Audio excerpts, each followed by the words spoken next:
Oh, Falada, apa yang mereka lakukan padamu? Oh, jika Ibu Ratu mendengar hal ini, beliau pasti marah, Tuan Putri. Dengan sedih, sang putri meninggalkan kudanya Falada, lalu menggembalakan angsa di padang rumput bersama Conrad. Setelah beberapa saat, putri duduk di atas batu untuk beristirahat dan melepaskan jepit rambut emas yang menahan rambut indahnya. Begitu Conrad melihat jepit rambut berkilau itu,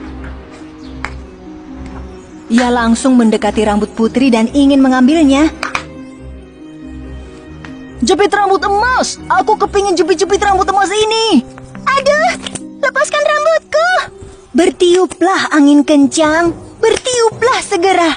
Ambil topi Conrad dan bawa pergi. Tiba-tiba, angin kencang bertiup dan menerbangkan topi di kepala Conrad.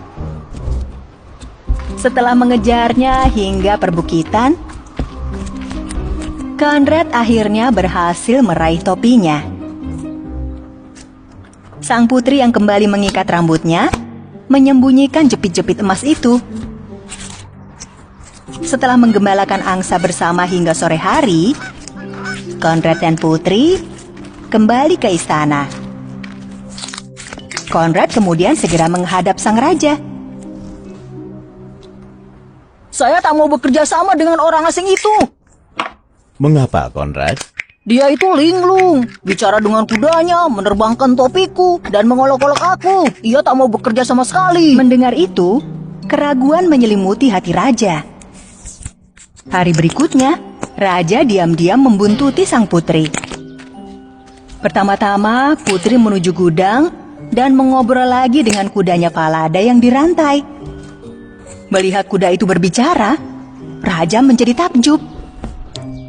Ia lalu menuju padang rumput tempat Conrad dan putri menggembalakan angsa, lalu bersembunyi di semak-semak. Setelah beberapa lama, ia melihat jepit-jepit emas di rambut putri.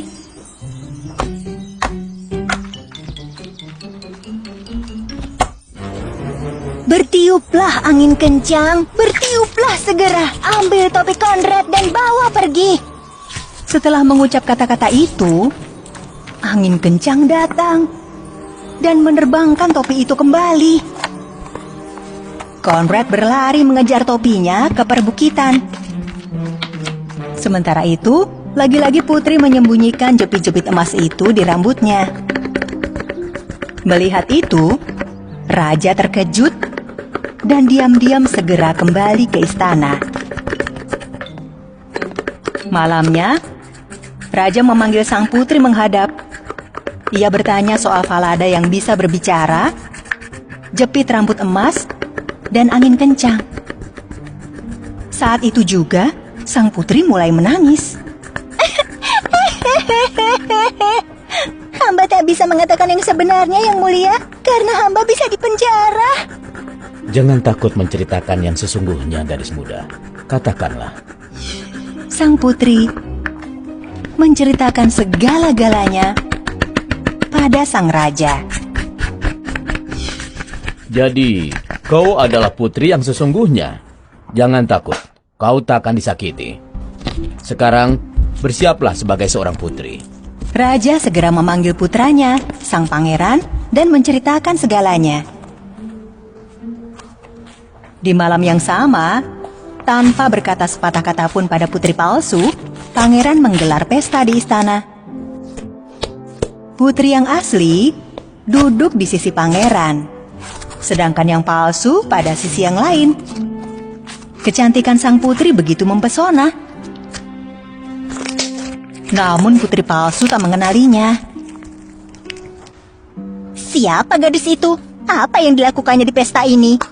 Di mana ia mendapatkan perhiasan berkilau dan gaun yang indah itu? Wahai bangsawan istana, aku punya cerita untuk kalian. Dengarkanlah aku. Raja mulai bercerita tentang yang terjadi pada putri, seolah itu adalah cerita orang lain. Pada akhir cerita, ia bertanya sebaiknya hukuman setimpal apa yang harus diberikan pada penipu tersebut. Hukuman terberat harus diberikan kepada pembohong itu, Yang Mulia. Kakinya harus dirantai dan ia harus dipenjara selamanya. Begitukah? Tapi dirimulah pembohongnya dalam cerita ini. Kau telah memilih hukumanmu sendiri. Prajurit, singkirkan pembohong ini dari hadapanku sekarang.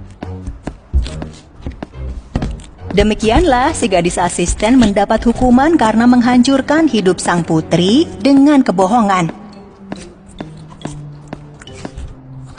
Pangeran melamar putri yang asli malam itu juga.